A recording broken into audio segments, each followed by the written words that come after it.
although we have in the chamber, we have Jim, Michael, Leslie Ann and myself as members. We've got Fiona Richardson and Anne Cameron in council, and we've got a member of the press here with us as well. And there are no other members of the public here with us. Okay, any declarations of interest? No, well, just use your hands as normal, and otherwise keep your camera and your microphone muted. When you want to raise your hand, then you put your camera on as well, so that we can all see it, and we will take the floor and just see how it goes. All right, no declarations of interest, I take it, because there's nobody hands up. So first of all, item 3 on the agenda, we've got Scottish Fire and Rescue Service, and we've got David Bell with us. David, welcome. I know you're monitoring a fire at the moment, so we'll let you crack on. Thank you. Good morning. Thank you, Richard. Yes, I'll apologise now. I'm on first call cover for Highland North this morning, so may need to drop out as I'm monitoring a call just now as well. So I apologise for that if that happens. So the performance report has been sent out. I assume that that's been received and read by everybody. One wee point I'd like to raise from that is in the graph for non-fire emergency quarter 3 and 4, there was a slight error with regards to the 3-year average line in the original report that was sent out. So that has been amended and was then resent out. So just to point out that within our report.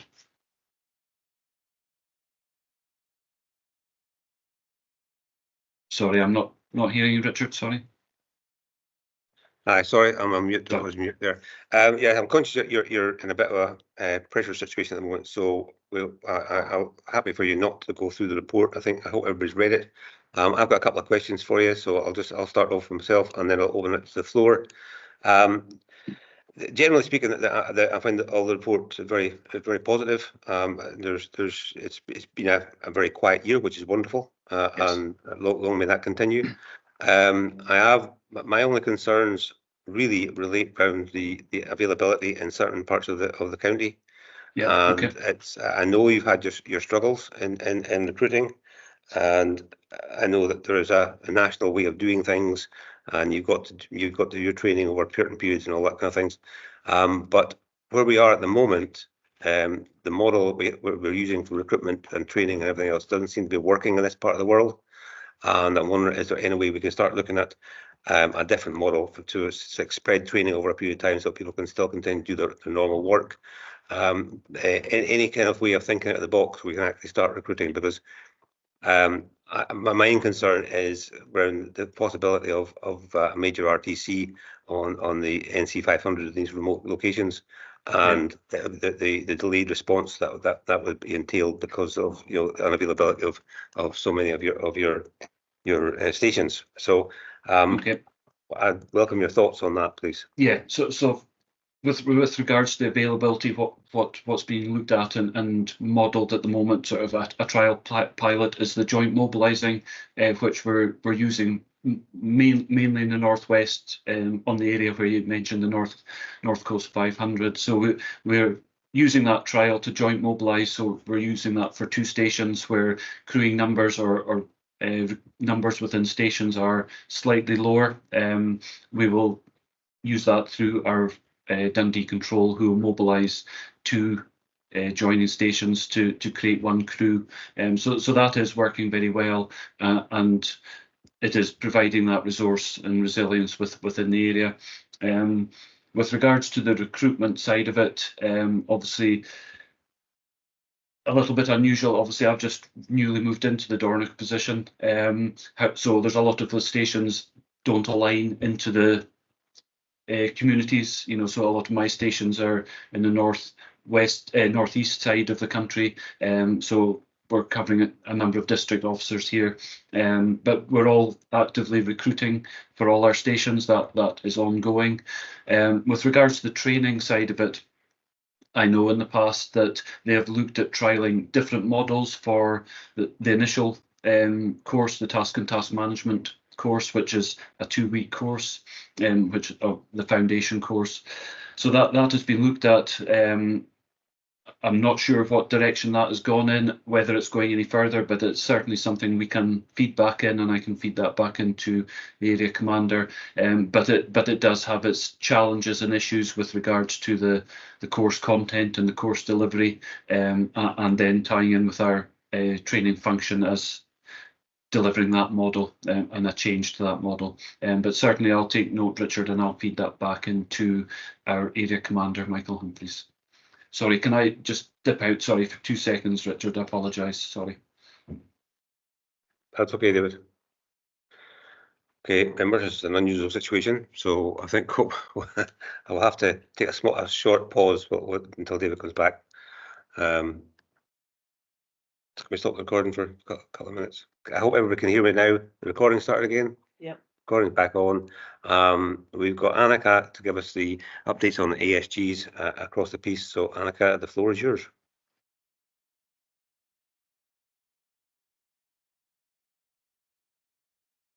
You're on mute, Annika. Oh, I think our fire officer's back as well. Okay, that's fine. Well, if you could pause then, Annika, thank you. David, are you back? Are you? I am, Richard. Sorry, apologise for that. That's me clear of the incident now. Sorry, thank you. Well, that's okay then. We'll go back onto your report then, and Annika will just sit in the background for us. Right. Well, thanks for the information you gave me about the recruitment there. I've got one more question, and it's a wee bit of a shall we say, an exercise for you. Okay. You weren't always up for a challenge, Richard. I'm looking at your availability again, and I'm looking at the fact that it was zero availability in Scourie and Lochimber. And my question to you would be, if there was a major RTC at Cúnaig between near Kyle's Queue, how would you be able to respond to that? As I said, touched on earlier, excuse me, the joint mobilising. So where we have 2 stations with limited numbers, the control are aware of that, and they will joint mobilise, but they will also mobilise the next nearest appliances to that. So within that specific area, would be the next nearest appliances would be mobilised along with the FlexiCall first call officer as well. So the reason I picked that particular place is it's in between Lochimber and Scourie. Yep. Okay. And both places have zero availability. So what I'm saying, one is where would the nearest appliance come from in that circumstance? It would be Allapool would be one of the closest to that. With regards to Lochimber and Scourie, where we have zero availability, but we still have personnel there, it'll be showing zero availability, but that doesn't include joint mobilising figures within the zero availability. So if we have 2 members in Lochimber, 2 in Scourie, it would be joint mobilising. So we would still get a crew within that area, where there are limited numbers of personnel, as I say, on the joint mobilising model. Then, as I said, the next nearest appliances would be mobilised to that location. As I said, Allapool would be the next in that area. Okay, thanks, David. Okay, I'll open up. Yeah, okay. Councillor Morrison's got his hand up. Hugh, you want to come in? Yeah, thank you, Chair, and good morning, David. Good morning, Hugh. Hey, just to move on a wee bit beyond that, Lochimber Scourie scenario where we are extremely short indeed. I would imagine that the problem we have there as well just now is that the personnel that are on station, I think we've got 1 in Scourie, and their records will probably be, I don't know if they're up to date in that, but that's by and by. It's just the fact that we don't seem to be encouraging anybody in that area to come back to us anymore. And I just wonder where we are with that as well, because we can't sit on our hands and do nothing about it. We need to keep going, which brings me on to the age thing again. I mean, I always beat this drum about you have to be 18 to join the fire service. And I think in remote and rural, we should be looking at getting them when they leave school at 16 and a half, 17. We have one chap, and Dornoch just now is desperate to get in, but he's not 18 till August, and he's been waiting a year now to get in. Right. Okay. And what worries me is that we put these people off by not taking them when they're keen, because you know, there might be, you know, a year's a long time to wait if you're keen to do something. Yes. Now, I know the last time, or many's the time I've raised this, they always say, but, oh, they're not, a person's not fully developed till they're 18. But listen, you can go and fight for your country at 16. You can get married at 16. You can drive at 17. So, you know, I think we have to be looking outside the box at times and say, well, look, you know, there's got to be exceptions where we are really, really struggling, but yet we don't take advantage of it. Yeah. The other thing is that the joint mobilisation is working to an extent that it's a peace of mind for a lot of people.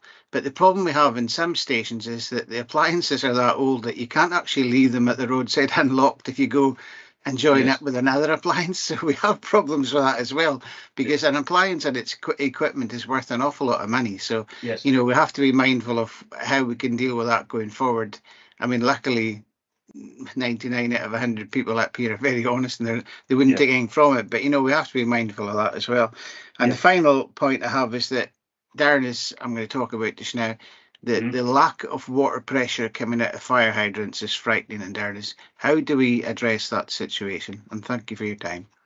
Okay, no, thank you for your points there, Hugh. I'm certainly taking notes of what you're raising there, and if I don't have the answers, I'll feed this back into the group commanders and area commander. The first point you raised there about the very small numbers we have in Lochinver, Scowrie, the service are still investing in them and maintaining their skills, so they will be still attending their refresher training if they're going to a central location, i.e. Invergordon, for their refresher training, so that they should be maintaining that competency, because that is required as part of their role within the unit. Without that, then obviously we couldn't then utilise them as joint mobilising for that. The 18 years age minimum age.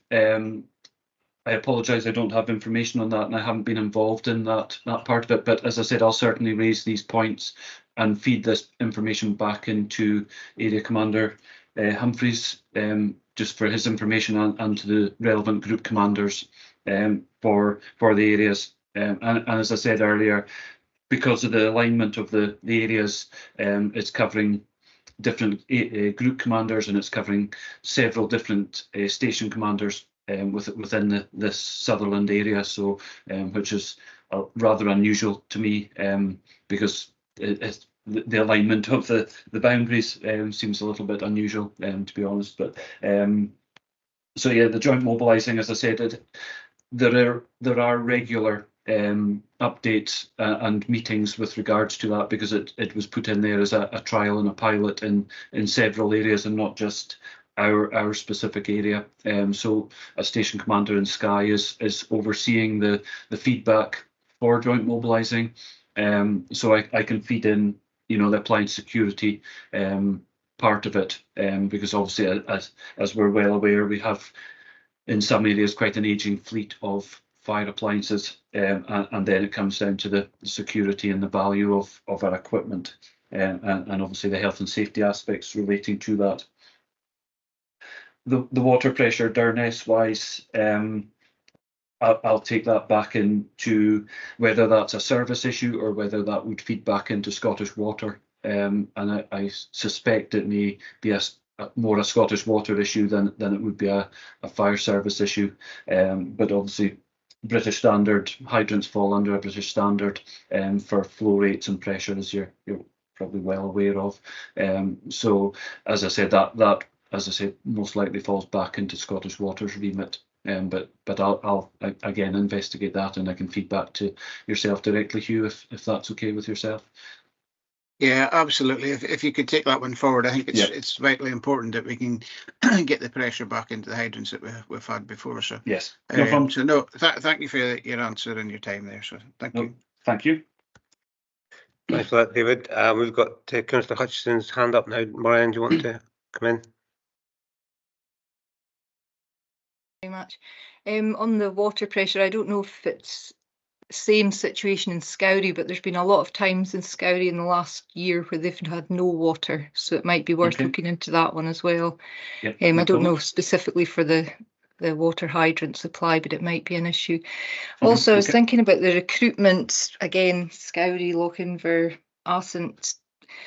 You know, is there any scope, you've probably done this before, working with employers? Because I know the likes of the fish farms have community benefit schemes themselves, and I wonder, would they be willing to channel that into actually paying employees to, you know, to cover their time if they were willing to go and train to be recruited for the fire service, you know, rather than handing out the money to communities, which they're very good at doing. Maybe some of it could be allocated to cover that time.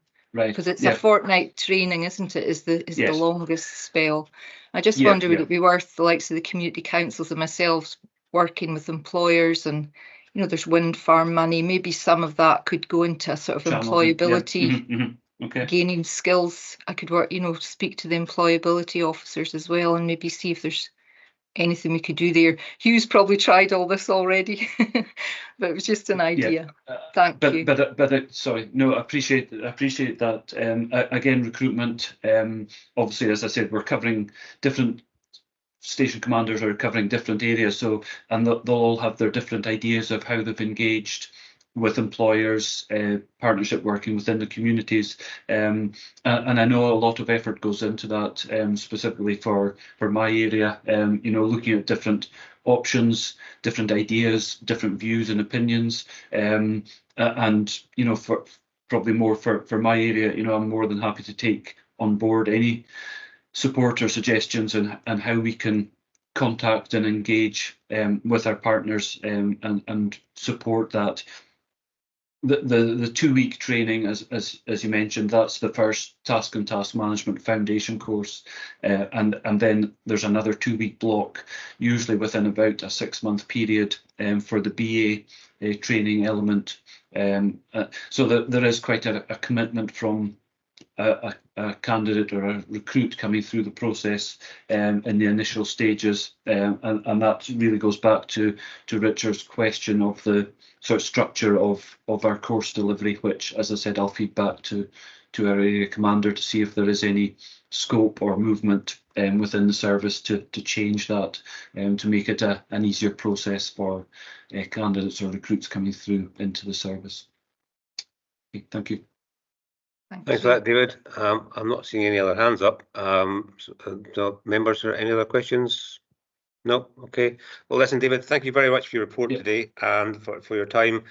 We throw a few questions at you there, and let me reassure you that this is a fairly common theme in terms of recruitment, and I know you've got your challenges.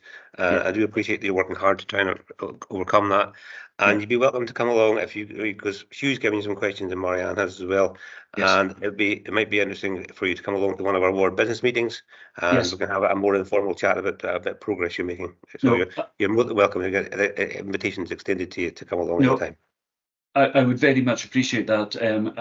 A little bit of background, as you're probably aware, I've worked in Dornoch district a number of years ago. I've come back into this position in January, picking up from my predecessors. So a little bit of a mountain to climb, but I'm 100% committed and engaged within this area. I work out of the Dornoch district every day. I'm working. This is my base, so I'm here all the time. So an open invite to anybody in the meeting today passing through. Very much welcome to pop in and catch up in Dornoch. And if you have any meetings that you would like to invite me along to, very much appreciate that. But I would also just like to say that within my report, there was an appendix for the new appliance that we have now in Dornoch on the run operationally.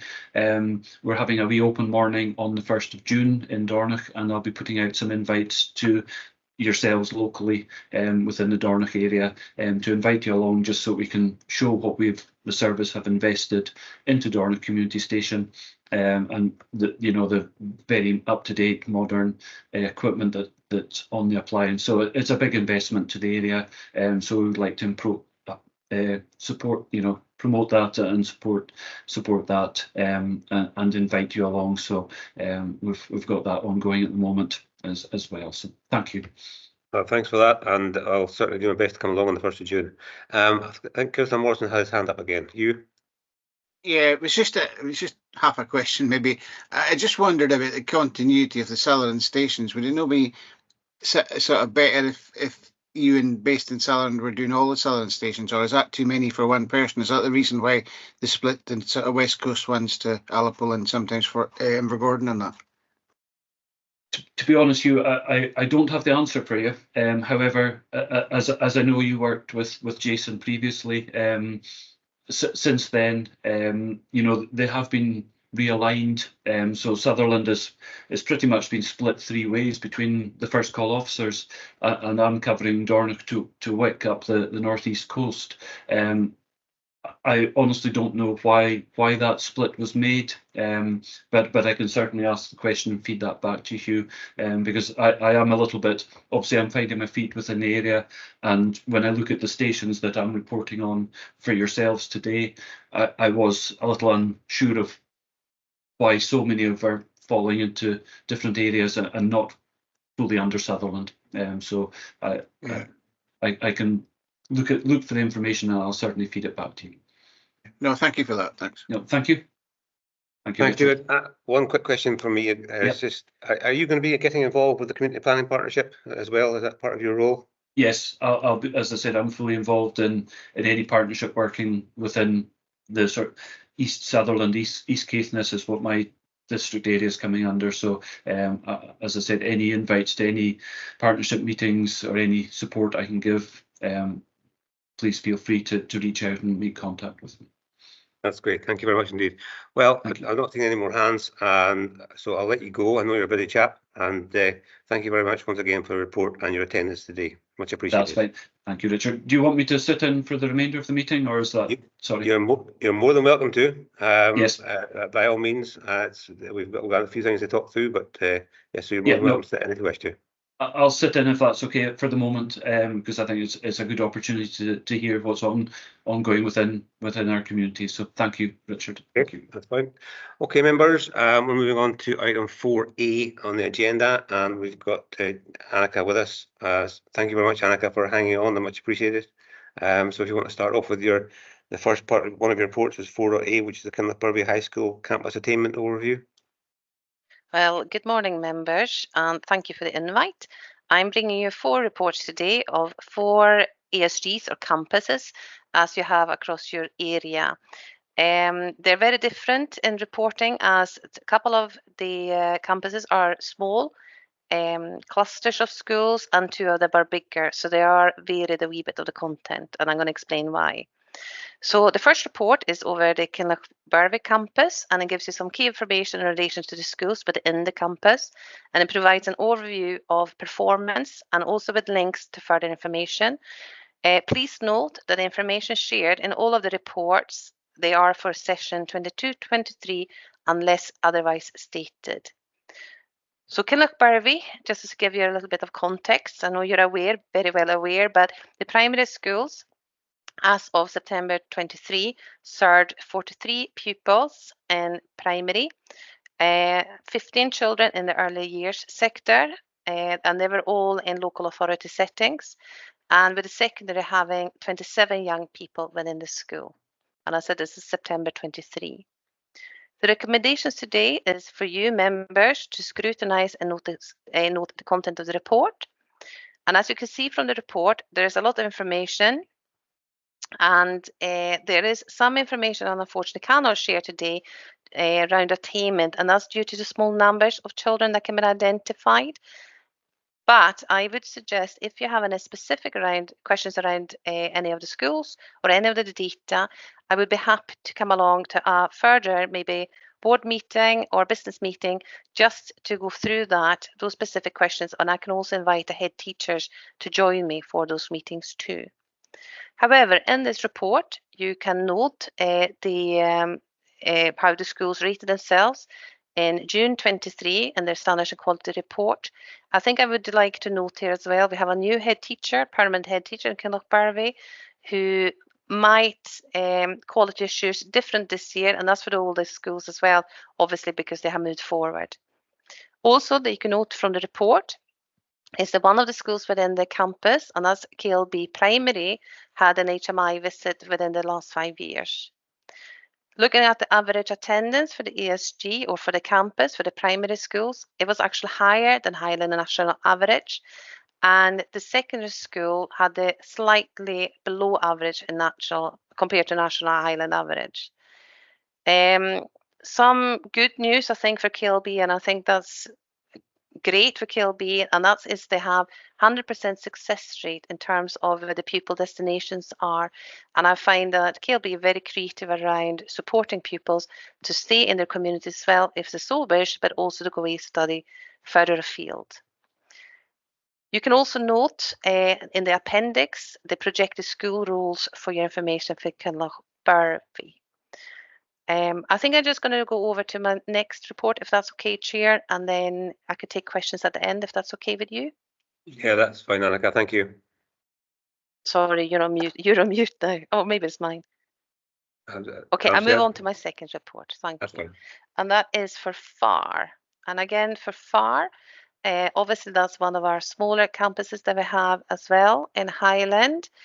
And also please note that this report is based on the information from 22-23 unless otherwise stated. Context again, the campus serve 92 pupils in primary setting with ELC having 19 children in September 23. And of them, 19 children of them were in the local authority settings. Secondary schools, they were serving 68 young people. Again, members are asked to scrutinise and note the content of the report. Again, a lot of information, and again, not everything can be disclosed because individual pupils can possibly be identified. And again, I'm happy to come to future meetings to discuss more of the details around it if you have questions around that as well. Again, you can see how the different schools were rating themselves, and also that 2 of the schools, and that's Farr High and Tongue Primary, within the campus had an inspection by HMI within the last 5 years. And we are still waiting for Farr High for the final report, as they were recently inspected, to be shared wider. The average attendance for the ESG's primary schools was slightly below, and the secondary school were actually above National Highland average. Pupil destinations again, as Kinlochbervie, Farr High have 100% success rate here. And again, you can see the projected school rules for your information attached.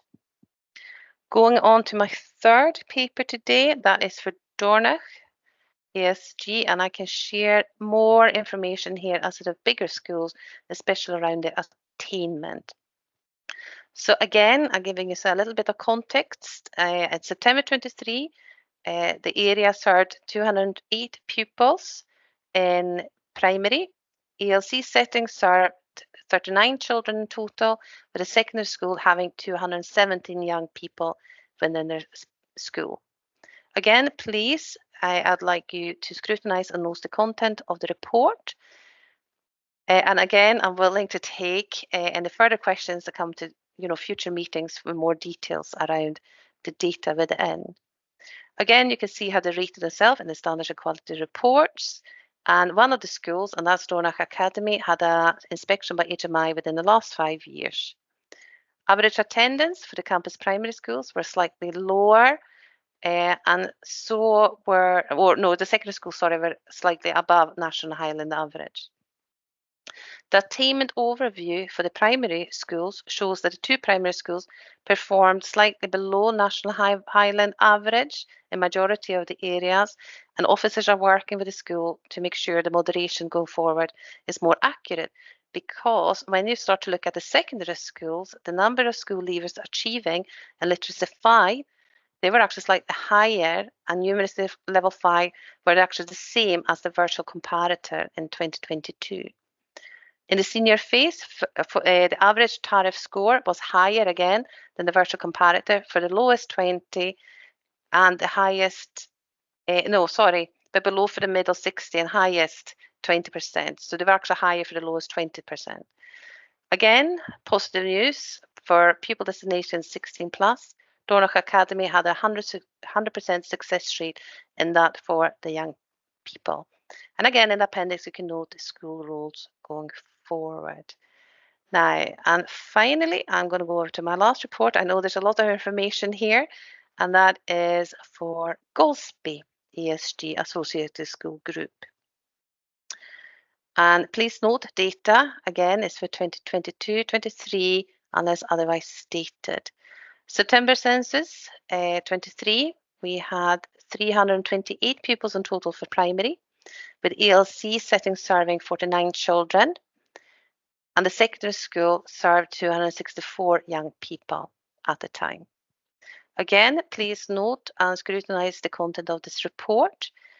Again, happy to take further questions in future meetings, more details around the report. But within the report, you can see how the schools rated themselves in the Standards and Quality Report as of June 23. And you also note from the report that 3 of the schools, Golspie High, Helmsdale, and Lairg Primary, within the ESG had an inspection by HMI within the last 5 years. The average attendance for the ESG's primary schools was 91.8%, and the secondary school was 85.5, which are both below national and Highland average. The attainment overview for primary shows that the 2 larger primary schools, Brora and Golspie, perform above national Highland average. But please note, of the smaller schools, the data right could not be shared due to confidentiality of individual young people. In the secondary school, number of school leavers achieving literacy and numeracy level 5 was higher in 2022 compared to the virtual comparator, which is good news too.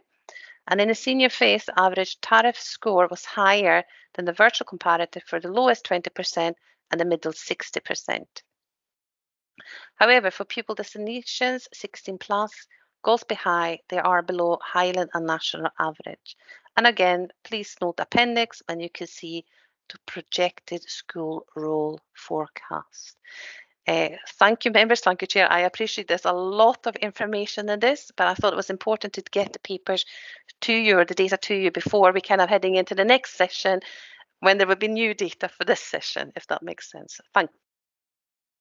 Thank you for that, Annika. Yes, as you say, there is a lot of information there. Just want to go back up to the Farr ESG, first of all. Yes, Farr. Question about I think it's Farr Primary and the rating of it under standards. I'm scrolling up here. Bear with me. Thinking about it in papers. Yeah.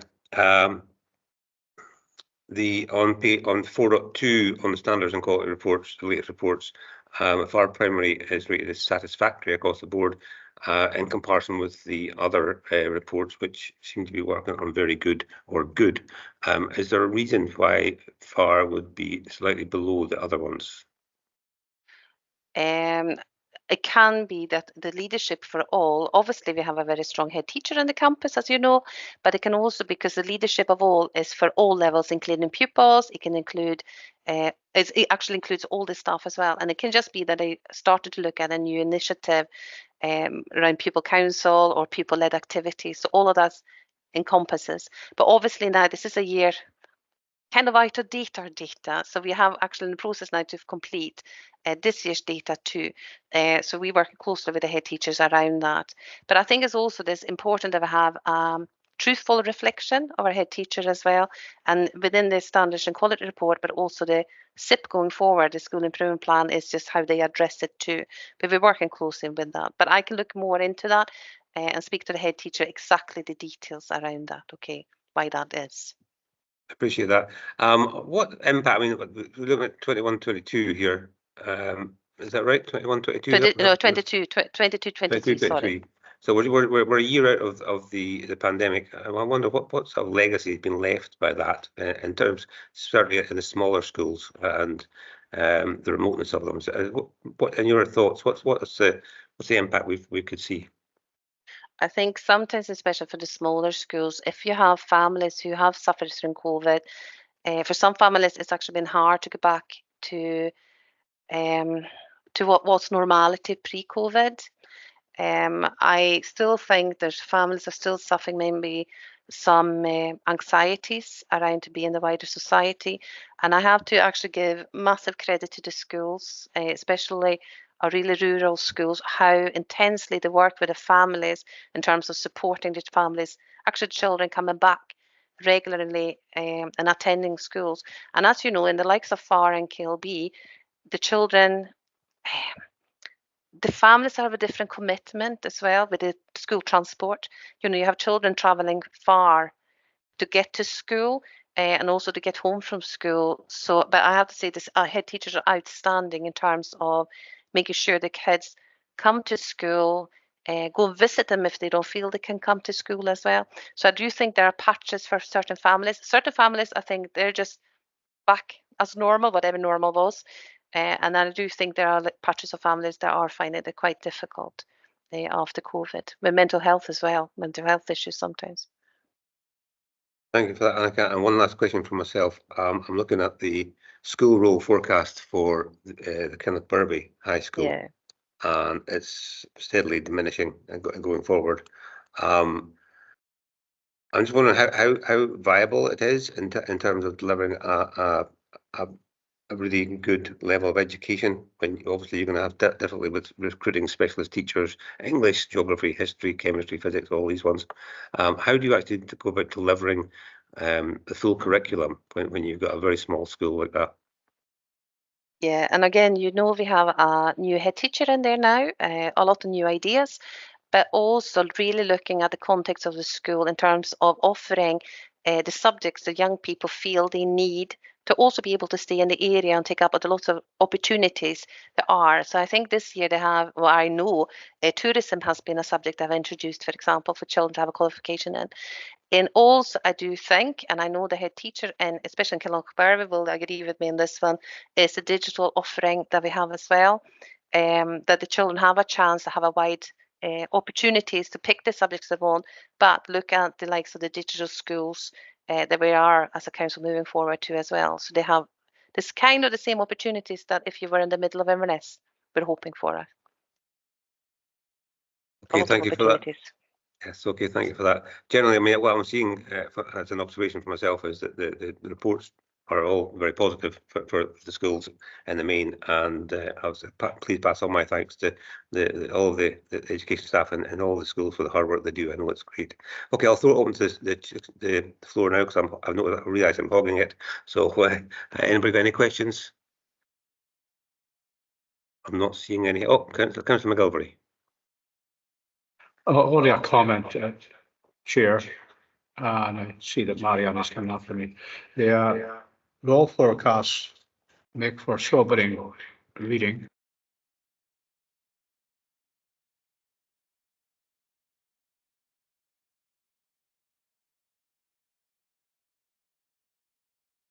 You're on mute, Jim or Richard.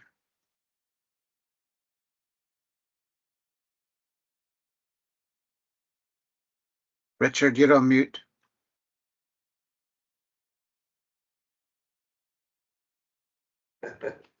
Right, okay. Just a roll forecast make for sobering reading, and I think it all points back to the depopulation, which is our major issue.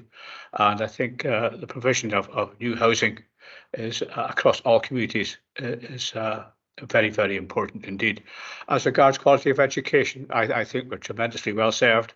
In case of Dornoch ASG, well, Dornoch 3 to 18, I'm a consumer from nursery right through to senior secondary now, and it is a tremendous experience for my grandchildren. So, but again, the issue I come back to is depopulation and the fact that we actually need to get people, and we need to get the housing to get people into these areas. Thanks for that, Jim. Hang on a moment. He's muting around here. Thank you. Yeah, I would agree with Jim on what he's just said there about the roles and depopulation, and in particular housing. Yeah, one of the questions I was going to ask was about, given the emphasis on digital education, do we have the connectivity in all these schools that we need? Is it all okay?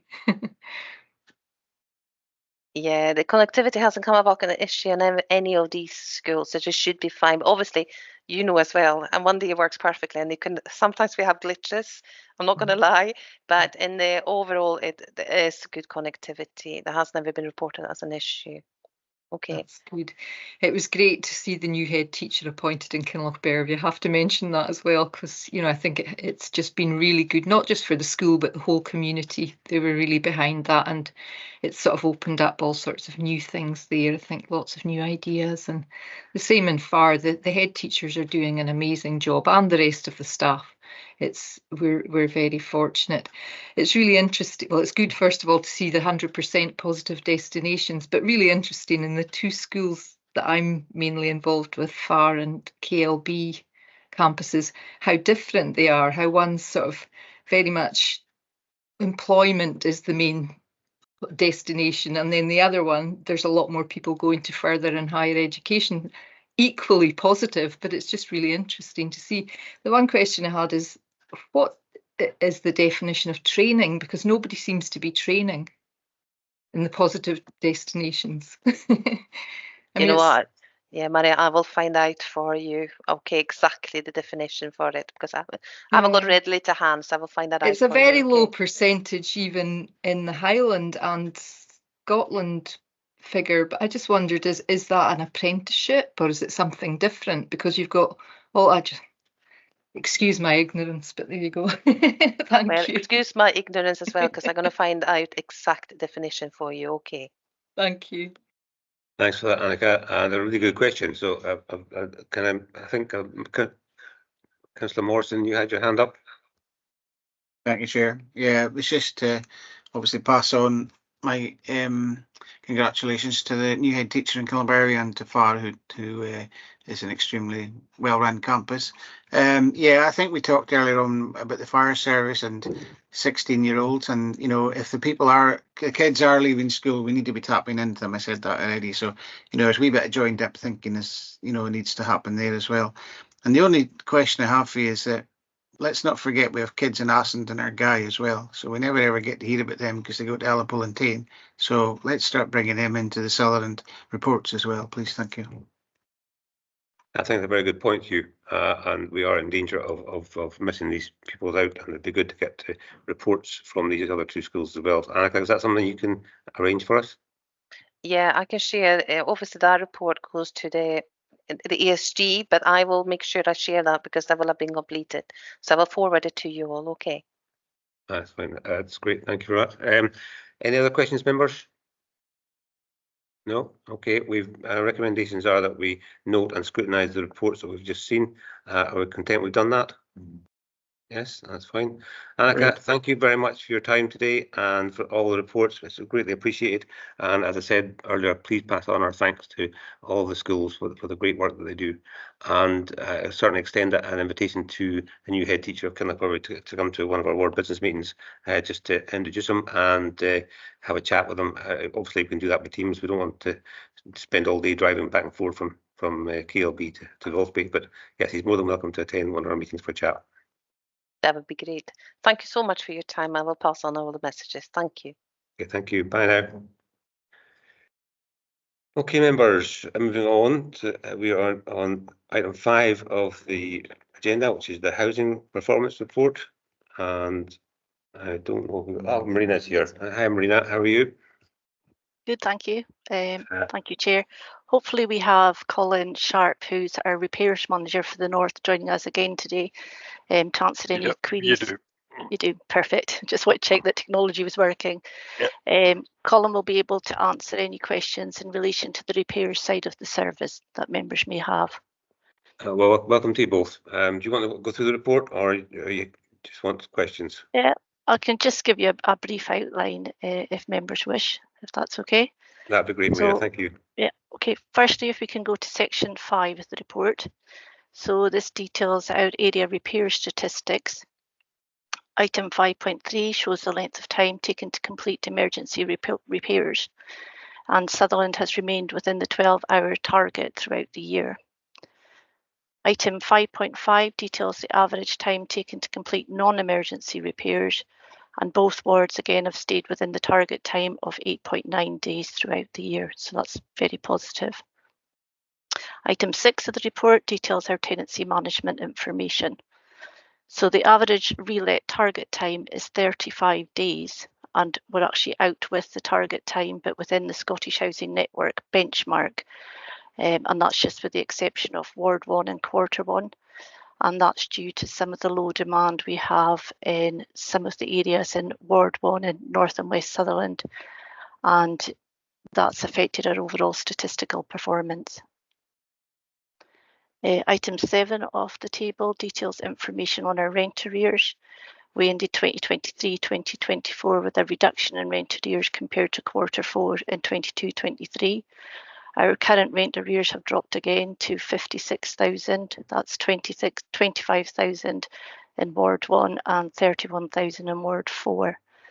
And our officers are continuing to refer tenants to the Highland Council support services such as housing support, welfare support, and also signposting to external agencies such as Citizens Advice and charities, which all help with the cost of living crisis.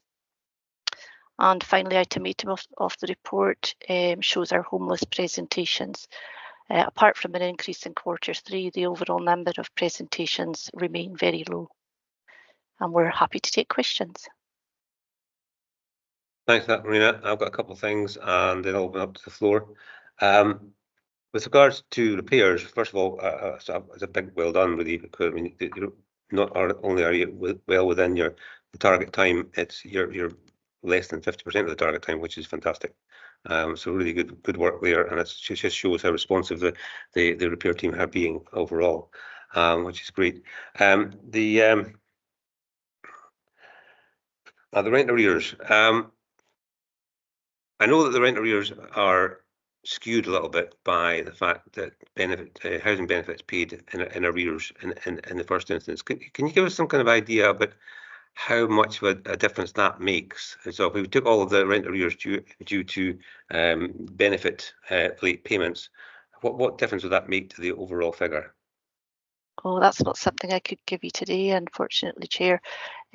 Jake Mitchell, our housing manager, is due to attend the next ward business meeting, so I can make sure that he has a detailed report with that information on it for you there. Quite right that our benefits are paid in arrears, so we've always got that debt of a month really or more against anybody that's on universal credit. So that has an impact. So if you look back to statistical information on rent arrears before universal credit was introduced compared to now, you can see that significant jump in our arrears. I mean, what I will say, what's positive in Sutherland is we only have 4 cases out of our 928 houses that are over £2,000. I mean, that's still higher than we would like, but that's not a huge volume.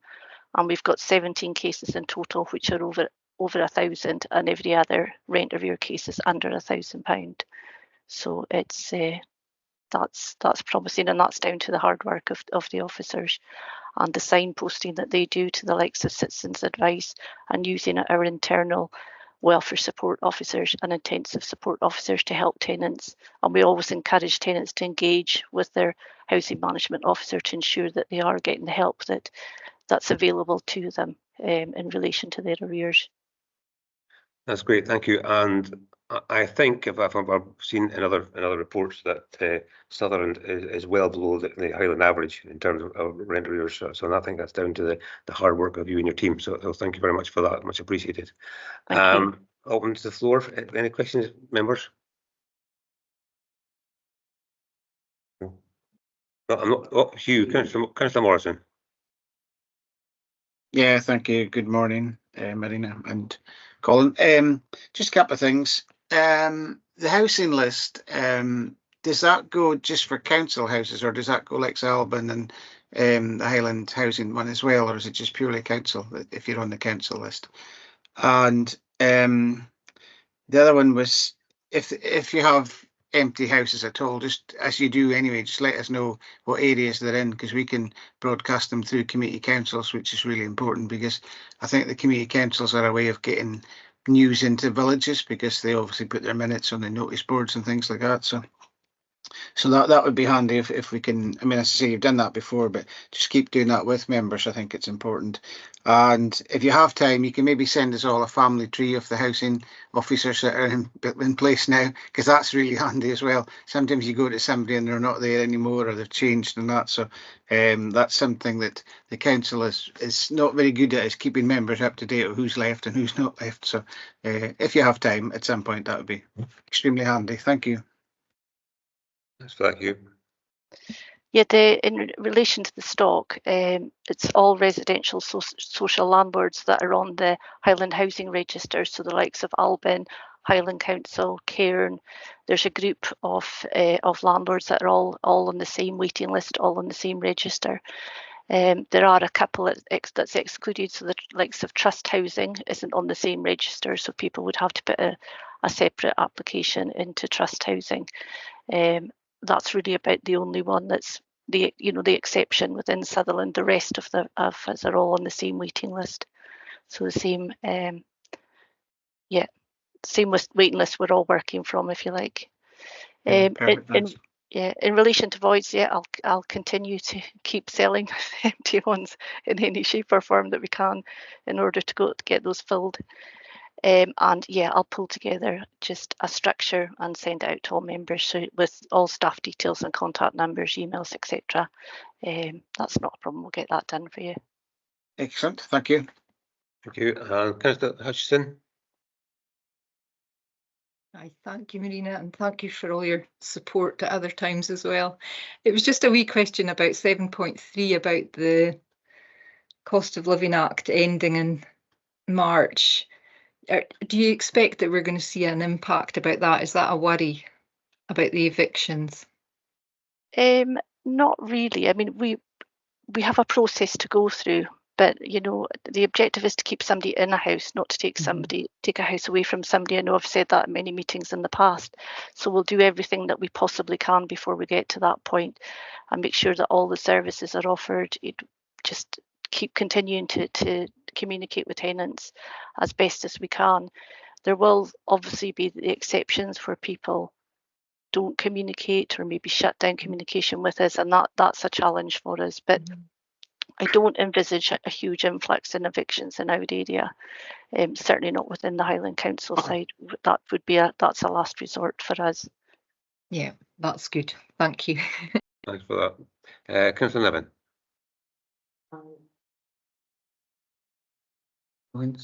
Hi, just a quick question. You said vacant premises. I was just wondering, do you have a rough estimate of how many premises are currently vacant, and in which areas in particular? Is there anywhere particularly difficult to fill? The north and certain pockets of North and West Sutherland are the areas that we struggle to fill in. So, for example, Melvick on the north coast, we had a void there for a number of months and just nobody on the waiting list there. Drumbeg is another area that we've got no real waiting list for. And the councillors are aware of these property. We've just actually allocated the Melvick property recently, but it tends to be more on the just small pockets in North and West Sutherland where there's maybe no transport links, lack of shops, that type of thing. So it's those things that people are looking for when they move out to the area. So yeah, that area is a challenge for us. Okay, thank you. Thanks for that, Marina. Can you mute the mic? No, it says there. 2 seconds. Hi. Okay. Yep. Hello. That's fine. That's right. We're back on again. Thank you for that, Marina. Colin, one question I have for yourself regard to maintenance and repairs is that to do with the amount of houses I see with a lot of rubbish and stuff coming in the gutters. Do we have a gutter cleaning programme, or how does that work? We don't currently have a gutter clearing programme. The issues we have, obviously, the budgets and financially, we've got to ensure that our money's been spent in the most appropriate places and make it go as far as it possibly can. We're also some restrictions. Doesn't affect Sutherland too much, but that's because of the size of the in-house trades.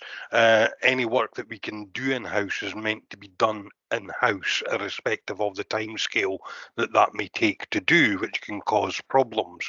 We are looking, and there's suggestions being made to try and create our own in-house gutter cleaning team.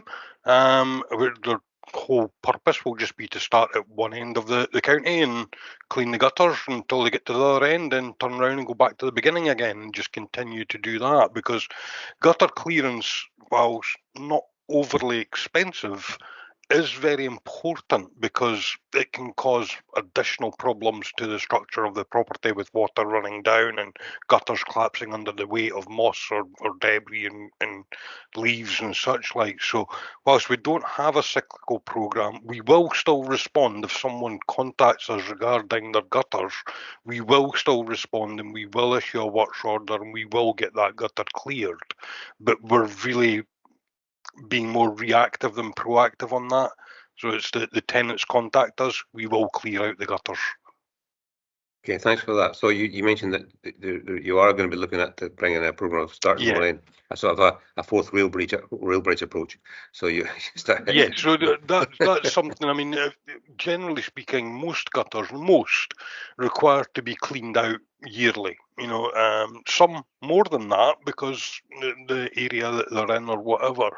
But if you think about Highland wide, that's near enough 16,000 houses, I think it is, and to clear the gutters of 16,000 houses in a year is a Herculean effort. You know, it's not something that is easily achieved without the resources being in place to do that.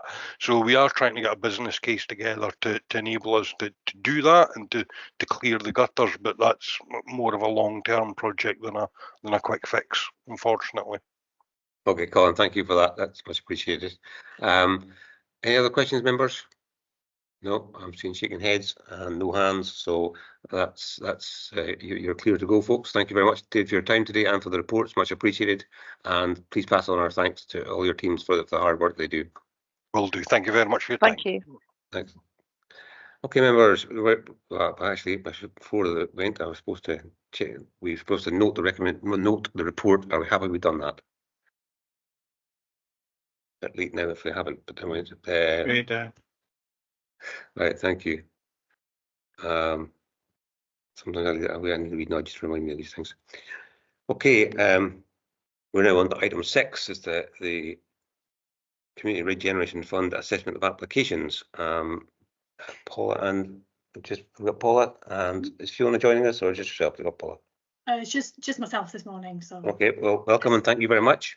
Thank you. Yes, good morning, everyone. Shall I just make a start? Yes, please. Yeah. Okay, great. So, as you know. Sorry, can I just interrupt? I should have declared an interest at the start of the meeting. I'll declare an interest because when it comes to the Golspie assessment, Councillor Morrison will take over the chair, and I'll leave the room for the duration of that assessment. Okay, thank you. Okay, great, thank you.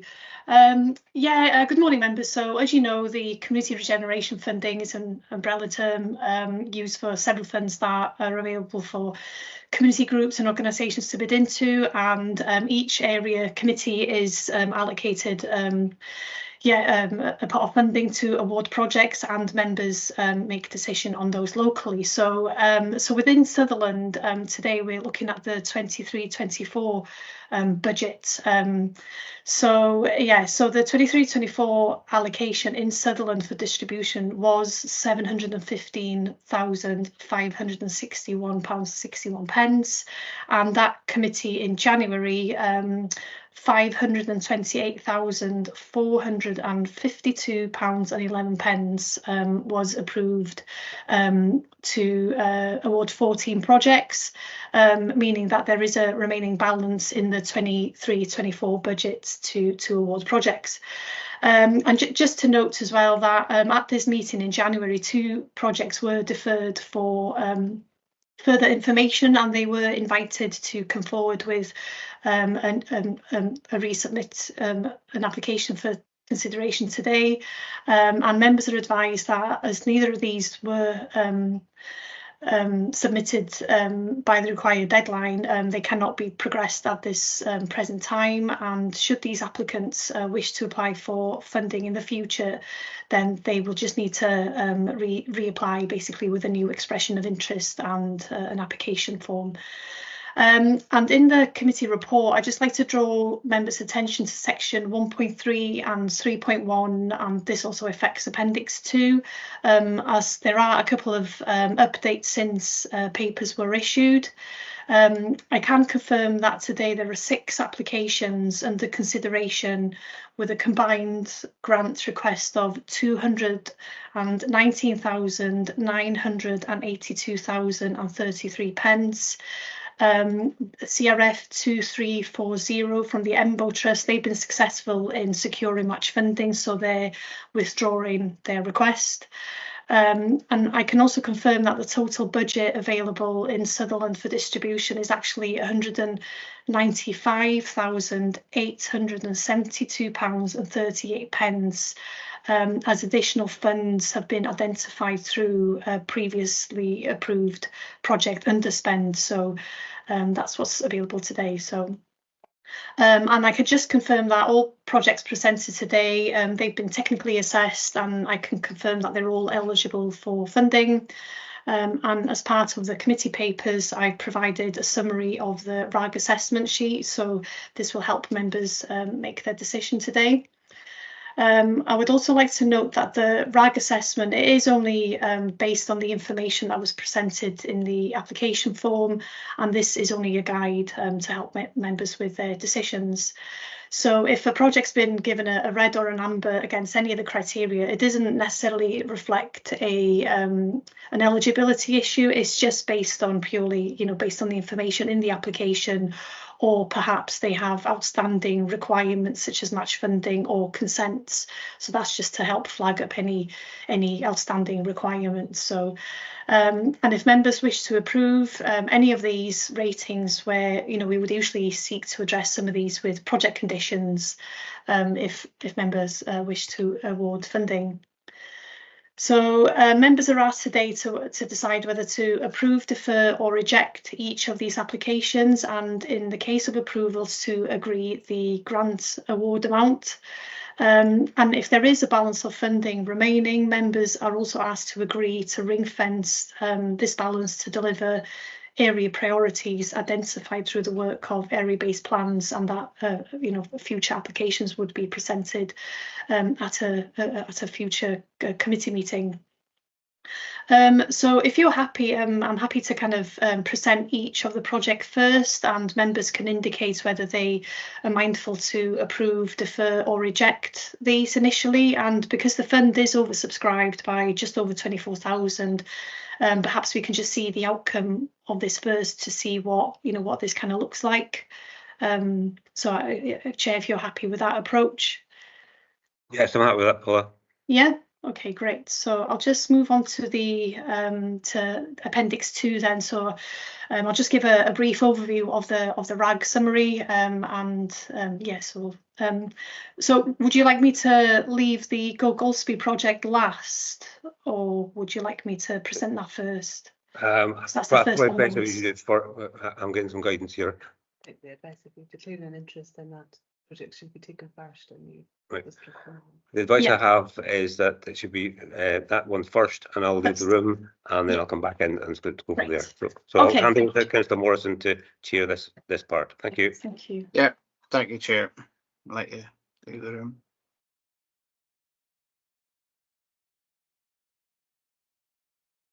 Okay, Paula, you can probably great, go thank ahead you. now. Yes, so the first project for consideration today is from the Golspie. So this is a continuation of the development manager post to work on several projects that the trust are currently working on, and this role also involves the management of 7 people. So they're requesting just over 30,000 with a total project cost of nearly 39,000. So in terms of the technical assessment, so the project is good to start because it is a continuation of an existing post. They have match funding in place. There's good level of community support. They're a very active trust in the community, and they're working on quite a few projects. And the latest one is that they're going to be setting up a food larder scheme. In terms of the exit strategy, I just marked that down slightly, and that is purely based on the continuation funding.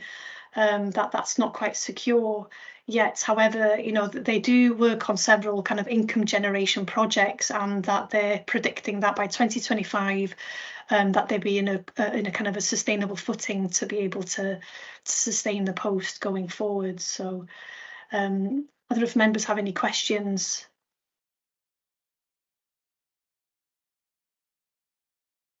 Any questions, anybody, or any comments to make first of all as well? No, you're quite happy with that application. So do we need to propose and second them for each one going forward, or do we just take them as on block sort of thing? Yeah, well, if we just with each one.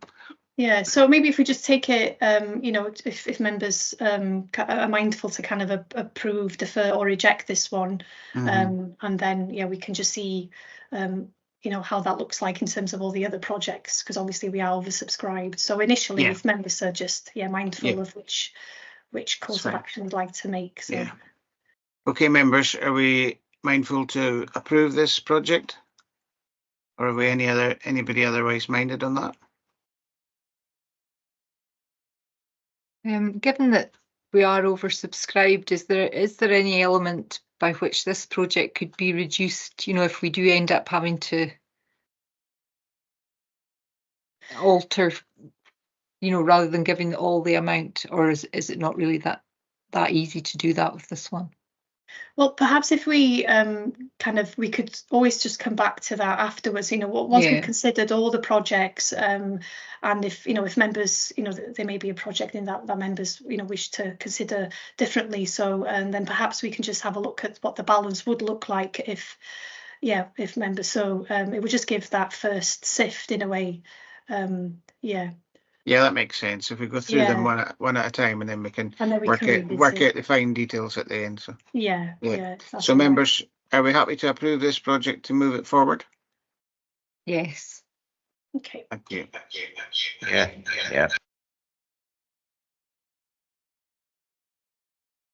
Okay, great. Can we get Richard back in then, or?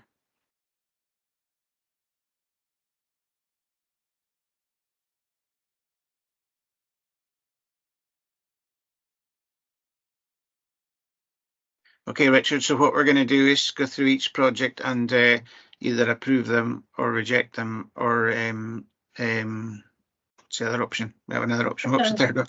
Defer them. So then what we'll do is we'll go through each one. So that one's Golspie's been approved so far, but we haven't done any of the money side of it yet. We're just going through each project one at a time. Then we'll come back and sort out the money because we are oversubscribed. So thank you. I'll pass back to you now. Okay, thanks for that, Hugh. Okay, Paula, do you want to carry on? Thank you. So the next project on the list is from the Scowrie Community Development Company, and similar to the previous application, this is a continuation of a development officer post as well, and they work on a variety of projects, but the main focus of this development officer will be to progress the affordable housing and the safe routes to school projects. So they're quite big projects that they're working on in the area at the minute. So this is for a request for £18,309, and the total project cost will be £29,109. In terms of the assessment, again, the person is in post, so there's no recruitment required. So, the project will be good to start. They do have match funding in place. So this is, this would allow this post to run till July with that match funding, and the CRF request would then allow them to run the post until the end of February.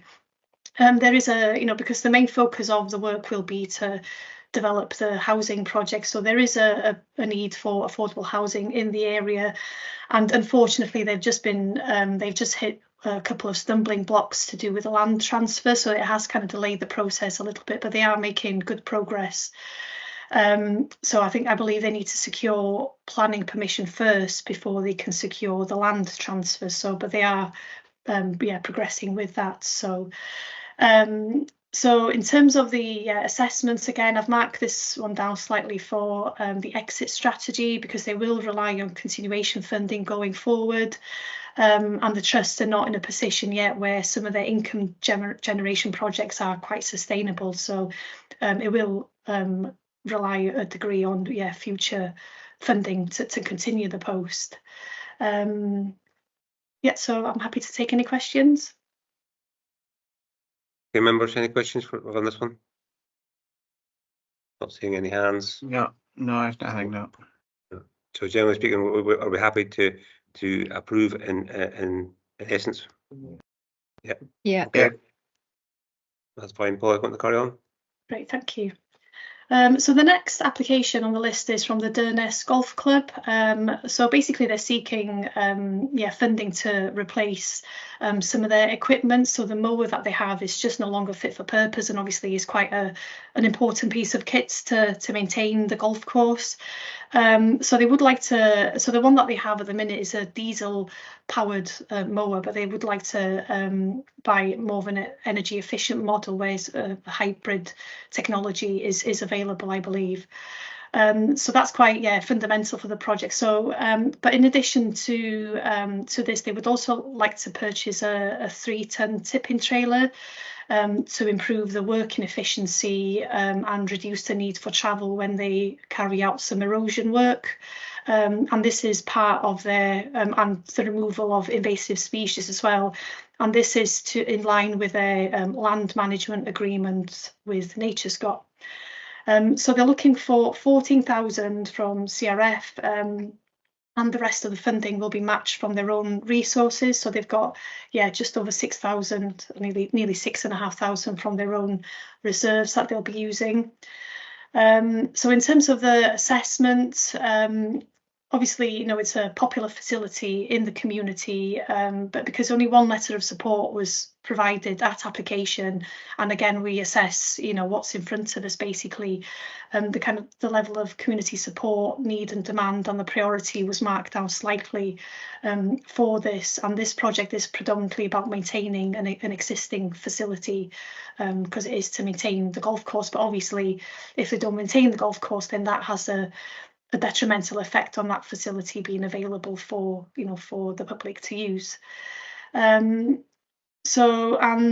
did query the arrangements that they have in place with NatureScot in terms of the land management, because this is where the trailer would be in use. So they do receive some support from NatureScot to carry out some of this work, but most of that funding goes towards staffing basically, to kind of do that work, and they don't have the funds for the capital element. So and the trailer would just help them make that work a bit more efficient basically when they have to do all this work. So happy to take any questions. Members, any questions? No. I would just for myself then, looking at this one, I can certainly see the benefits of the mower, as that is vital to maintain the course. I'm not necessarily quite so convinced about the trailer aspect of it for this particular round, given the funds that we have, but happy to approve otherwise. Okay, great. Is that okay? I'm getting thumbs up here, so that's fine. It's a great function, that thumbs up. Sorry.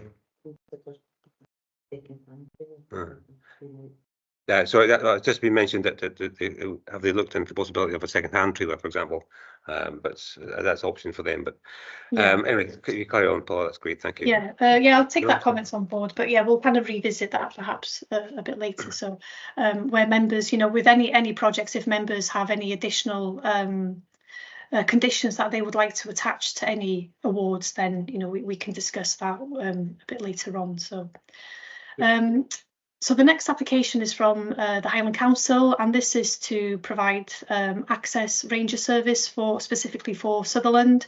And this is, this is work that they've done previously. So this will be patrolling popular visitor sites.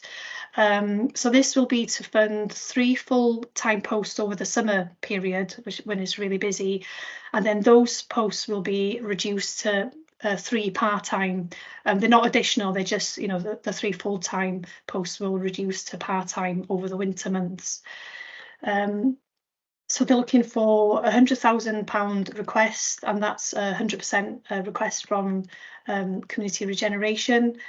In terms of the assessment, yeah, similar with some of the other revenue posts, just marked down for exit strategy due to future funding not being secure. However, once the kind of visitor levy stuff that will start coming on stream in the future, then perhaps there may be an opportunity there to, to be able to continue some of these services where visitor management, is in consideration. And obviously there is a lot of, it's well documented that there are tourism pressures in the area, it's well documented time and time again. And then in terms of the match funding, and that's the only reason that's marked red is because it's 100% CRF request. So, and that there isn't any additional match funding being added to the project there. So happy to take any questions. Thanks for that, Paula. Before I open up, I mean, personally, I think the Ranger Service has shown to be a really positive influence across the county, and particularly with the influx of the visitors with camper vans, etc. So personally, I'm in favour of it, but I'm happy to open up the floor. Any else questions or statements or anything? I'm seeing thumbs up. Councillor Beard.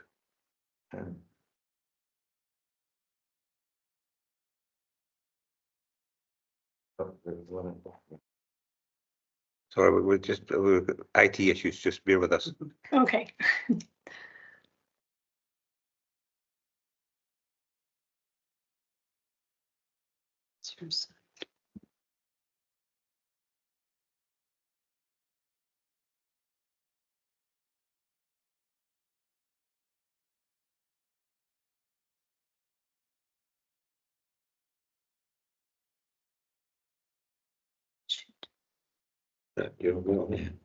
We're just getting there. Yeah, just getting there. There you go. Right. Yeah, Paul, I think we are certainly keen to get in the northwest central side. I think we talked about certainly the 3 for the start, but when it comes to the winter period, I think we were talking we could maybe cut back on that one. You were going to try and do 3 part-time in the winter, but could we cut back to just 1 or possibly 2 to reduce the costing?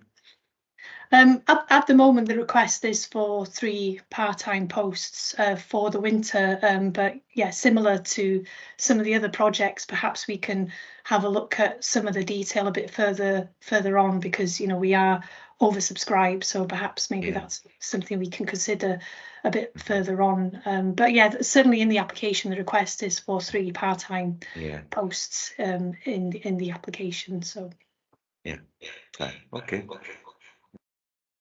Councillor Hutchison, I saw your hand up. Marianne. Sorry, just if we're gonna wait and talk about it at the end, how we manage that, it's fine to just, I can speak at the end if that's okay. That's fine. Thanks, Marianne. Okay, Paul, you want to move on? So the next application is from the Kinlochbervie Community Company.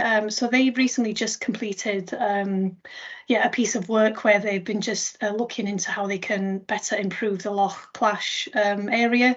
And that was phase 2 of the work. So they now wish to progress the findings of the phase 2, which will be phase 3, which is a series of projects they'd like to take forward. And in addition to this as well, I believe they've been working as part of the Northwest 2045 Regional Land Use Partnership. They've been working with the Pupil Parliament at the Northwest Sutherland schools.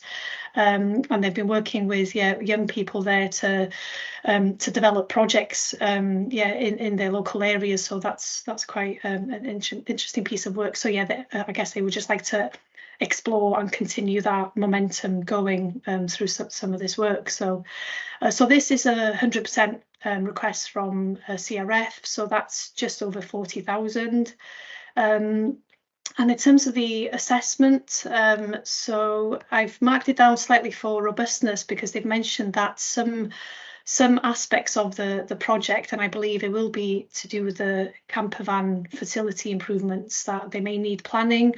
However, it wasn't quite addressed at application if that is needed or not. So there's a possibility some elements of that project could be delayed because of planning.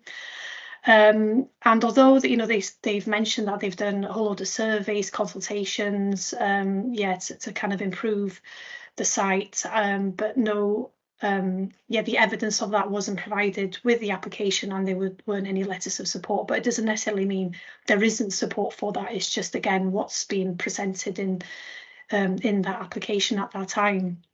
I did kind of query some of the costings. In terms of the assessing reasonableness of costs.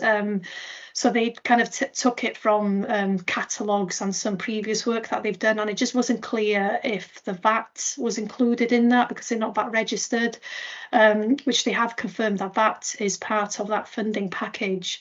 But it just seems like a lot of work for just over 40,000, where quotes haven't been sought. So just slight concerns there in terms of what they can deliver with that funding package.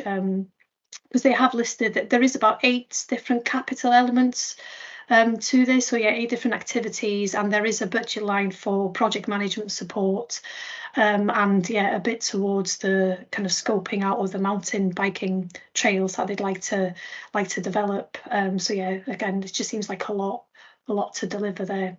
And again, just mark down red for match funding there because it is 100% request for from CRF. So happy to take any questions. Any questions, members?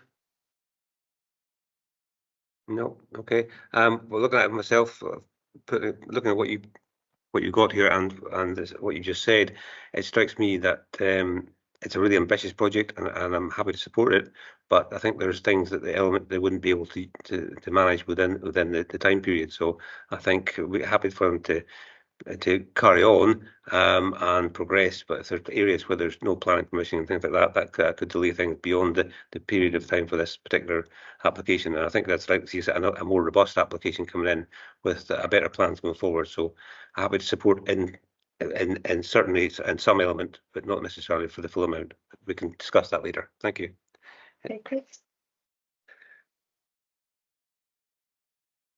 Okay, and so the next project on the list you will have obviously is the Embo Trust, but that's no longer valid because they've received match funding. So the last one therefore is from the Asset and Leisure. So I guess they kind of they'd like to set up and operate a supervised learning space at the Asset and Leisure to provide evening homework study sessions, drop-in sessions during study leave, and if there's any snow days or if there's any issues with transport for pupils to get to the high school in Ullapool. So they'd like to have this hub in place so it kind of supports high school children's learning.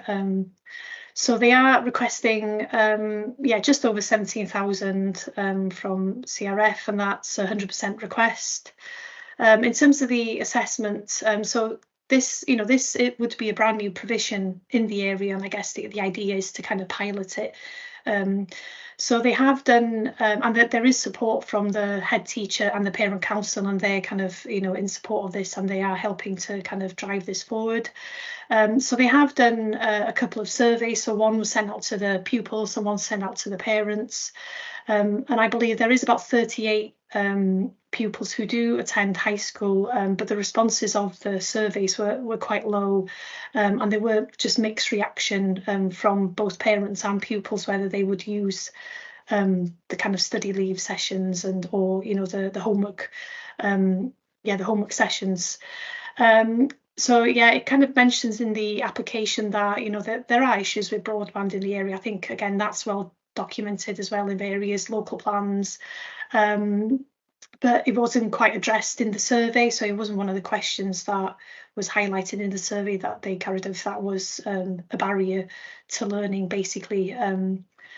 So I did query the equipment, and I guess this is why it was kind of marked down slightly for additionality. So that there is a cost in there for 5 Chromebooks. However, I believe pupils are issued these at high school, and they have them throughout. So there was just a query there in regards to the need for 5 additional Chromebooks, and similar to what the high schools do, you know, they do have spares because sometimes pupils forget them or they might break, or, you know, just having that spare available if needed. I also did ask about the smart board and how would this be used. So obviously this would be a great addition if any remote learning needs to take place during snow days. It does provide a better experience for the pupils having that kind of engagement with the teachers, or if there are some pupils in the classroom that day, but there are a group of pupils doing the remote learning, so they have that better interaction, but also they can still participate in discussions and things like that via the Chromebooks and Teams. But again, it's not the best experience for them, but that provision is a possibility. So I marked it down slightly for exit strategy, and again, it is a new project, it is a new initiative that they'd like to try, and it is because of, you know, it would rely on future funding to continue this, and it was just marked out slightly for local priorities, but and the reason for that is just the application was more focused on providing activities for young people, and that this would kind of reverse issues with depopulation. So it wasn't quite specific to the project, as in how that, you know, supports the kind of the education provision. So and again, similar with the other ones, it was just marked red there for match funding because it is a 100% CRF request. Is there anything else? No, I think that's covered, so happy to take questions. Okay, thanks, Paula. Well, for myself, I mean, I think it's an ambitious project, and they want to try and achieve. They're offering an alternative if kids can't get to school, which is a very positive thing to do. How much uptake there will be, I don't know. I suppose it's a pilot. We don't know how it's going to proceed. But in essence, I'm happy to support it. Not necessarily for all of the Chromebooks, because I don't think, as you said yourself, that the kids have their own Chromebooks issued. But I can understand why you might need some spares just in case somebody forgets theirs or something goes wrong with it. So I'm happy in essence with it. Members, any quick comments or questions about it? Not seeing any hands.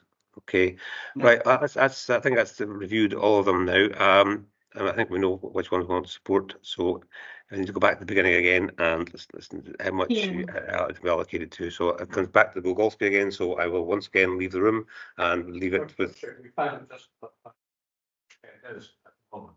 Yeah, well, it's the request from Jim to say, can you tell us what our actual overspend would be if we supported everything at 100%, please? Yeah, so at the moment, the overspend, it is 24,109 and 95 pence. So that's what we've got to find out of all these applications. Yes, that's where if members wish to get that to a zero balance, if that's Okay, are you happy with that, Jim? Yeah, strategy.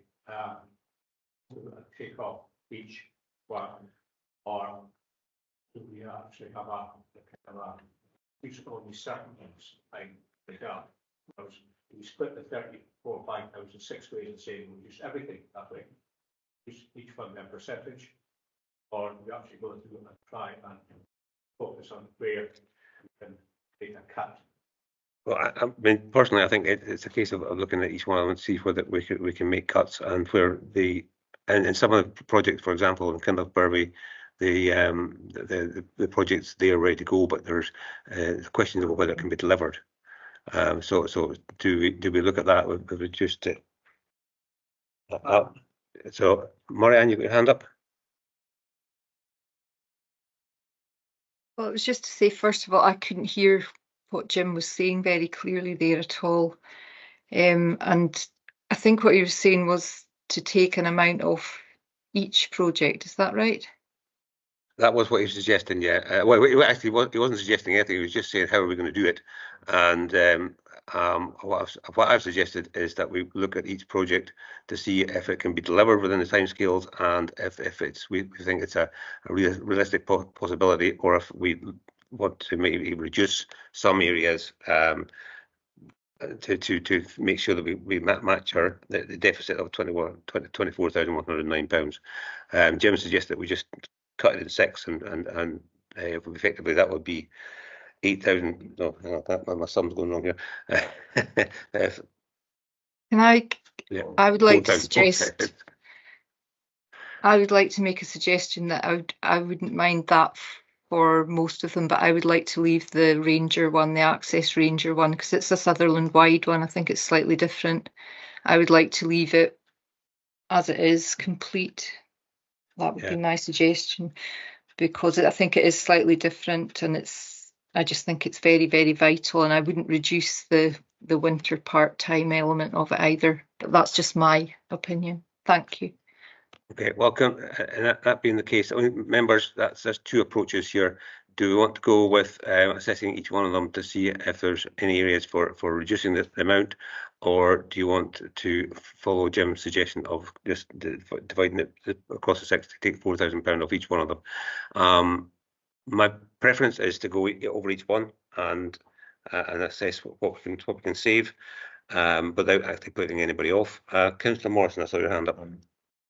Yeah, thank you, Chair. So realistically, we're looking at 5 projects, because we're going to leave the Ranger one alone out of the 6. That's 5. I don't think the Kinlochbervie one is 100% ready for the full amount. I mean, my suggestion there would maybe to take 50% of that one. Or maybe not as much as that.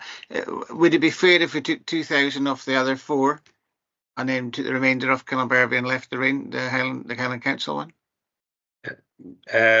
That's a possibility, but what we're doing now is jumping around, looking at different ones. So I think we need to look at them. I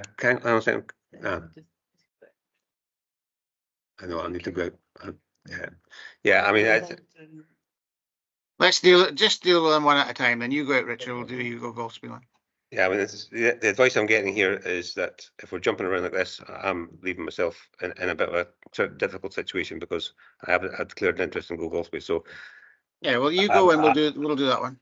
Okay, I'm happy to do that. Right, I'll log it and leave it with Miss Councillor Morrison.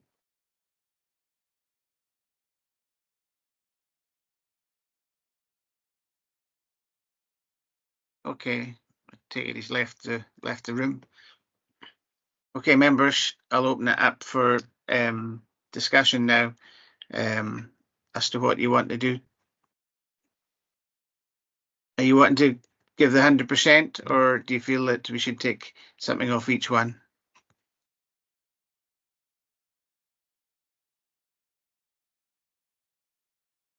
Okay, so option here.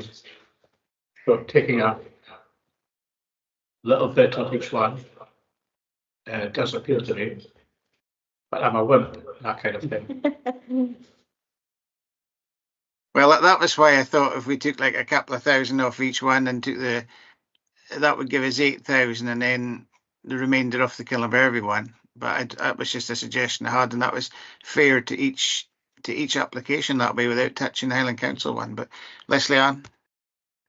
I don't think it is particularly fair, given that they're all asking for different amounts. So some of them, it would be a bigger percentage of the ask. Have you a just go suggestion? through them one at a time quickly. And well, we need to do the Go Golspie one. Are we giving 100% to Go Golspie, or are we taking anything off it? Thank you, Paula. Well, sorry, I've got my calculator here. So just based on the first suggestion, if you were to take a cut from the before, if you wanted to, approve the ranges at 100%. So that would be taking £4,821.99 off each of the projects. So whether that has an impact in terms of deliverability, I'm not sure. But I thought I'd just confirm the exact amount if that's one of the suggestions. So it would be just slightly under 5,000. So I think, to muddy the waters, that I don't think, well, I think myself and Richard are in the same opinion that maybe the Kinlochbervie one at 40,000 is not ready for that full amount yet. So I would like to see probably more taken off that one. If there was 15,000 came off theirs, what does that leave us to find then? 9,000 something in it for 4 projects. So that takes you down to 2,000 per project, basically. Like, does that make sense to anybody? Yeah, I think so. Like if we take 15,000 off the Kinlochbervie one and 2,000 off the other 4, that's 23,000. So we could, and I think what we're looking at, 24 something, was it? Yeah, 24, £109.95. So okay, so if you take 8,000 off that, that leaves you 16,109. So if you give Kinlochbervie 23,000, 891, that would give you the 24,109, wouldn't it? So if the Kinlochbervie was, take 15,000. Well, if you took 16,109 off Kinlochbervie, 16,000 109, 109, and then 2,000 of each of the 4, that's 8,000. So that should give you 24,109, and that's what we're over the project, isn't it? I do get what Leslie Ann means. It is a bigger proportion of some than others, because for the Golspie you're giving, is it 30,000 for a development officer manager? Yeah. So you're taking less off them really than you are off the development role at Scourie, which is just as vital a role in my opinion. You're giving them a bigger cut. Yeah, but I get that. I know it makes it more complicated, but in terms of the kind of the revenue projects, that means they would have to reduce the amount of time that they have those officers in place, rather than being able to fully fund them until the end of February. So yeah, I think that would have quite an impact on that project. Yes, there's a mixture of projects in there, where some are purely revenue and some are, there's a lot of capital costs in there.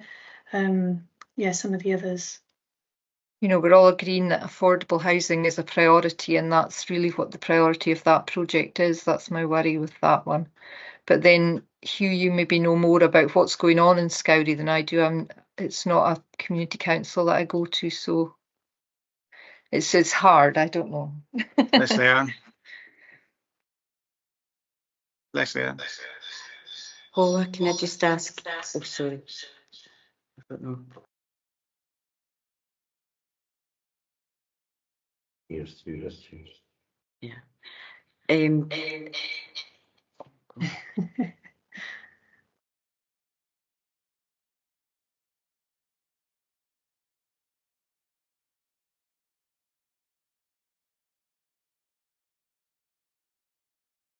we just go with what we decided yesterday then?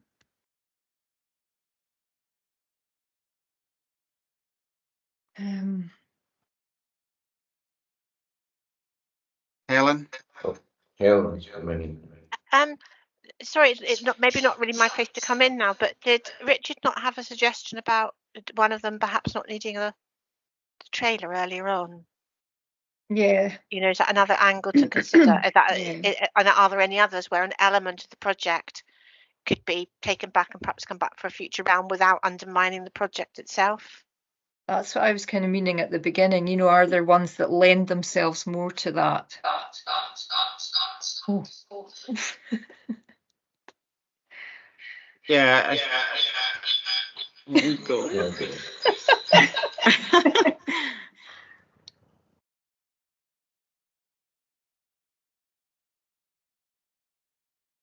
Right. Well, I'll do a proposal that we cut the Kinlochbervie one by 20,000 and take the trailer off the Dornoch one, and I'll suffer the consequences in both my community councils. And the Chromebooks.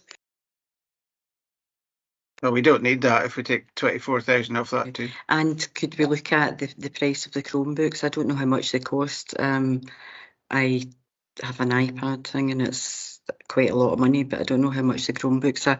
Maybe reduce that to 1 or 2 rather than 5 of I them. don't think that's we need 5 Chromebooks either. And that's my area. That's my community council. So I don't think we need 5 in reserve. I think maybe 1 or 2 in reserve would do them. I can offer some figures if that kind of helps. Yeah, based on those kind of suggestions. Yeah. So, going back to the Dornoch Golf Club, if members wish to approve the mower and reduce the CRF request, so it means that they can just at least purchase the mower, and perhaps the funding wouldn't go towards the trailer.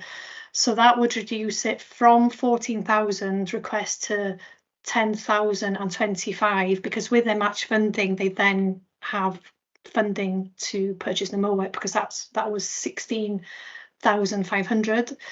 In terms of Kinlochbervie Community Company, if that were to reduce by 50%, that would give them 20,240. And in terms of the Chromebooks, if you were to fund only 2 of them, that would reduce the ask from £17,122.33 to £16,125.67. And in terms of the revenue projects, then if you were to fund those, the 2 development officer posts at the amounts requested, sorry, I'm just doing quick calculations here. So if you were to approve those 2 at the amounts requested, and also the Rangers, that's another revenue project that the amounts requested, that would leave a balance of £1,101.71. However, obviously, if members can have a look at that to see if that can be utilised to any of those projects where those cuts have been made, and to get a 0 balance, because there is still just over 1,000 available. I would put it into the Kinlochbervie one.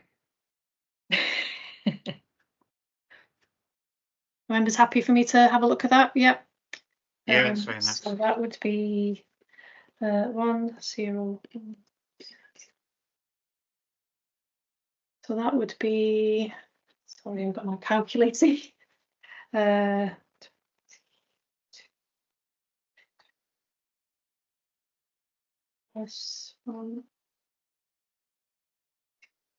So that would give Kinlochbervie, no, that doesn't seem right, sorry.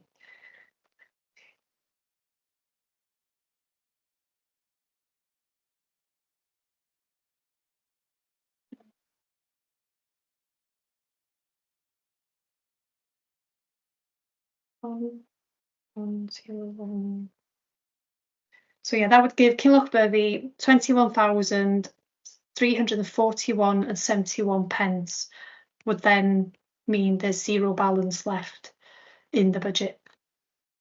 That's fine, because I mean, at least they can come back at another round if they want more money, because there is a planning application to come forward as well. So, and that'll work out fine. So, so are we comfortable that we know what we're doing when we take Richard back in? I'll just summarise all of that again when Richard comes back in, so he has that information as well. Perfect. Thank you.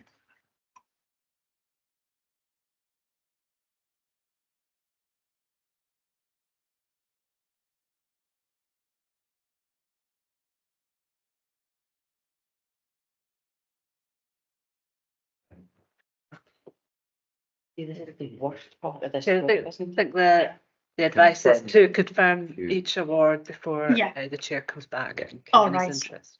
Okay, so I'll run through then. So the Golspie, so the grant amount approved would be therefore £30,071. The Golspie, so Scowrie Community Development Company would also receive the amount requested, which is £18,309.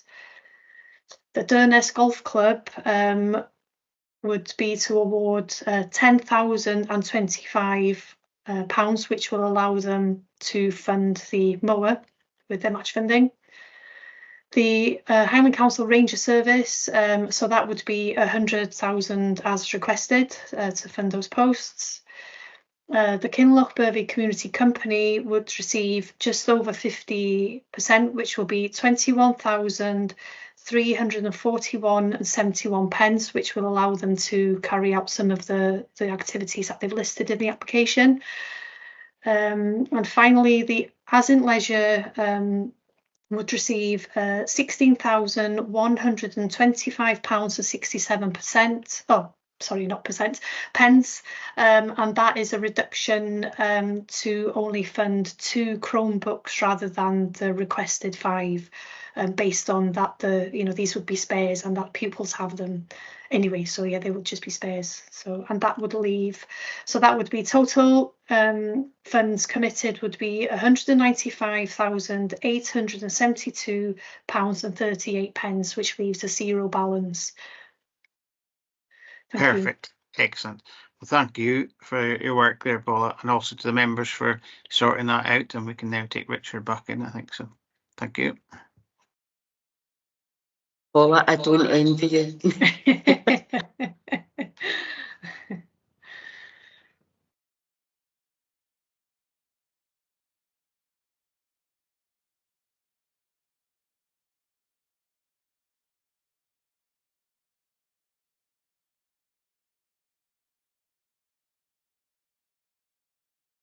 Okay, Richard, thanks for coming back and joining us. Took a wee bit of time, but Paul will run through what we've decided just now, just to confirm with everybody. Okay, thank you.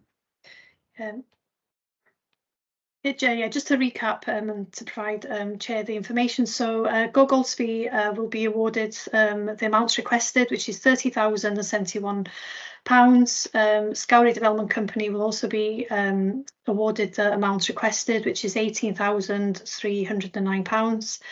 The Dornoch Golf Club will see a slight reduction in the request to allow them to purchase the mower. So the amount approved is £10,025. The Ranger Service, again, they will also receive the amount requested, which is 100,000 towards the 3 posts. Kinlochbervie Community Company, they will receive just over 50%, which is £21,341.71, which will allow them to carry out some of those activities listed in the application. And Asint Leisure will see a slight reduction where they've requested to fund 5 Chromebooks, and they will be reduced to 2, which means that they will receive £16,125.67 pence. So that means the total amount available will be committed to all those projects, and that means there'll be a 0 balance being carried forward. That's great, Paul. Thank you for that. And I'd just like to thank members for doing that, and really appreciate the effort you've been to that. So thank you very much. Okay, that's great. Any other questions or issues for Paula? No. No, thank you. Oh. When's the next round? Yeah. When is the next round, Paula? I'm just wondering about Kinlochbervie. If they get their planning permission, when can they reapply? Yeah, so a paper went to the E&I committee, was it about 2 weeks ago now? So, and yeah, from that committee, it was decided that in due course, that the we will announce when the funds will be open. It's just unfortunately at the moment not all the funding that all the funding programs that we received from Scottish Government, we just still don't know what the allocations are. So we will be meeting with the CRF subgroup around about August to have a look at the allocations, because we're hoping to find out more then, and then we'll have a plan and a timetable as well to announce when we can launch. There's just been a delay in confirmation when all the funding will be available to then divide into every committee. So Thank you. Great, thank you. Thanks for that, Paula. Okay, members, that brings us to the end of that. So, Paula, thank you very much for your attendance today and for going through that so well, and much appreciated. Thank you. Okay. Yeah. Oh, Helen, you want to come in? Oh, sorry, I think I'm jumping the gun. I was just making sure that you were cited. There's still the minutes to be approved, but as I'm jumping the gun, I think. Sorry. You're on mute, Helen. Oh, sorry. It looked as if I wasn't on mute. No, I am Helen, here. are you there? Yeah. Can you hear me? We can hear you, Helen. Yeah, my microphone was showing as not on mute. Anyway, my apologies, and I may be jumping. It was my fault. It's my machine that was on mute. Apologies. I may be jumping the gun. I just wanted to make sure that we are going to the minutes are the last item on the agenda. Sorry, say again. The minutes are the last item on the agenda. Yes, that's correct. I was just jumping the gun in case we were about to all disappear. My apologies, Chair. No, okay, thank you. Okay, members, for that last item, we have to just get back up to where we're going to be here. We'll look at the recommendations. We have fulfilled all the recommendations, but we need to check them anyway. Members are asked to consider the application presented and agree whether to approve, defer, or reject. Agree the approved CRF grant award, and if there are balance of funding remain, agree to ring fence this to deliver area priorities. Are we happy we've done all those things? Okay, Agreed. I thank you guys, because you're the ones that did it, so thank you very much. Okay, members, next and the final item on the agenda is the minutes of the last meeting. Just find them.